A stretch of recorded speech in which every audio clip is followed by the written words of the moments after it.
HOA poured concrete over my trail, so I diverted their drainage and flooded their yards. The air was thick with the scent of wet cement and betrayal. For years, my backyard trail, a winding path of packed earth where my kids raced bikes and our dog chased squirrels, was my sanctuary.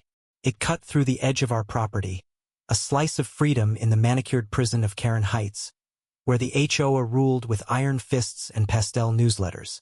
Then, last spring, Karen Whitaker, HOA president and self-appointed queen, decided my trail was an eyesore. Without warning, her crew poured concrete over it, a gray slab suffocating my memories. I begged for a compromise. She smirked and said, "Progress, Tom. Get used to it."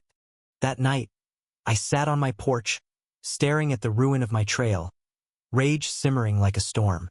The HOA had ignored my pleas, but they couldn't ignore physics. Their pristine yards sloped toward a drainage ditch that fed into a culvert behind my property. A few calculated moves with a shovel, a rerouted pipe, and some accidental blockages could turn their manicured lawns into swamps. I didn't plan to destroy their homes, just send a message. By dawn, I'd diverted the ditch. The next rain would do the rest. Days later, a storm rolled in, heavy and unrelenting. I watched from my window as Karen's backyard turned into a lake, her prized roses drowning, her patio furniture floating like driftwood. Other neighbors' yards followed, mud swallowing swing sets and flower beds. At first, I felt a grim satisfaction. They'd learned to respect boundaries.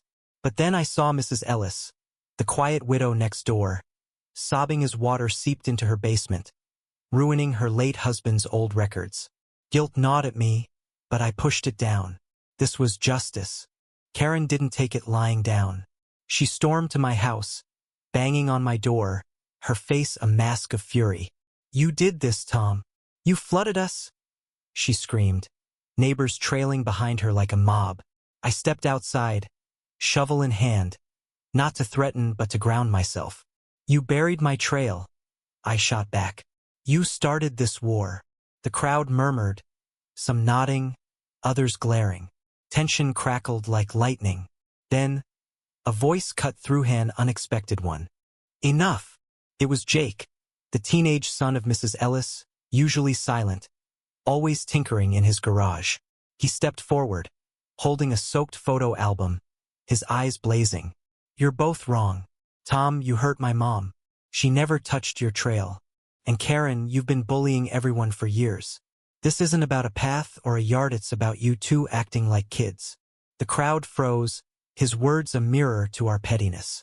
Jake's quiet pain hit harder than any accusation. I'd never considered the fallout, the innocence caught in my revenge.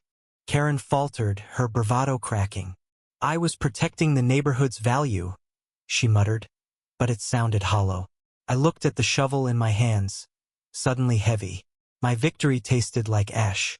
That night, I started undoing my work, clearing the ditch under cover of darkness. But the damage was done. Karen's yard was a wreck, Mrs. Ellis's basement a loss, and the neighborhood a battleground of whispers and glares. Weeks later, Karen resigned from the HOA, her reputation shattered. I offered to pay for Mrs. Ellis's repairs, but she refused, her eyes kind but distant. Jake, though, helped me rebuild the trail, not with concrete, but with gravel, a compromise. We worked in silence, the weight of our choices between us. The neighborhood never recovered its glossy unity. Fences went up, conversations grew curt. My trail was back, but it felt different, tainted by the flood I'd unleashed. In the end, revenge didn't free my trapped me in a cycle of regret. Karen's tyranny fell, but so did my sense of right. We both lost, and the community paid the price. What do you think, was my retaliation justified? Or did I become the villain in my own story?